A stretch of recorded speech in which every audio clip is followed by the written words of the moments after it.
ኑቴላን ተጠቅመን ዜብራ ኬክ ለመስራት ነበር ያሰብኩት። ኑቴላ ትንሽ በዛብኝና ዜብራ አለና ግን በጣም ጣፋጭና ፍላፊ ነበር። ሞክሩት። ወደ አዘገጃጀቱ የገበታ ቂቤ 1 ብርጭቆ ስኳር እንፈጫለን። 5 እንቁላል ተጠቅሜያለሁ። እሱንም አብረን ከፈጨን በኋላ ወተት፣ ቫኒላ፣ ትንሽ ጨው ለማቀላቀል ያህል አንድ ላይ እንፈጫለን። ዱቄት 2 የሻይ ብርጭቆ ከግማሽ ነው የተጠቀምኩት። ቤኪንግ ፓውደር 1 የሾርባ ማንኪያ ከግማሽ። በዚህ መልኩ ካቀላቀልነው በኋላ ቅድም በመፍጫ ያዘጋጀነውን እንቀላቅለዋለን። ቀስ እያላችሁ ይህንንም ማዋሃድ። እዚህ ጋር ዜብራ ኬክ ብቻ ከሆነ መስራት የፈለጋችሁት ካካዋ ፓውደሩን መጠቀም ትችላላችሁ። እኔ ኑቴላ ስለነበረ ነው ኑቴላ የተጠቀምኩት። ትንሽ የሻይ ማንኪያ ስለነበረ 4 ማንኪያ አካባቢ ተጠቅሜያለሁ። ከዛ መቀላቀል።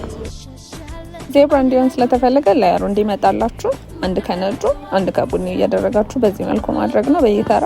ስራችንን እየጨረስን እዚህ ጋር በስቴኪኒ በዚህ መልኩ ቅርጽ ካወጣን በኋላ መታ እናደርገዋለን አየሩ እንዲወጣ። ኦቨናችንን በ180 ዲግሪ ከ35 እስከ 45 ደቂቃ እንደየኦቨኑ ሊላይ ስለሚችል ኬካችን በስሎልናል። በስቴኪኒ እዚህ ጋር ወጋ ስታደርጉት ስቴኪኑ ላይ ምንም አይነት ሊጥ ከሌለው በስሏል ማለት ነው።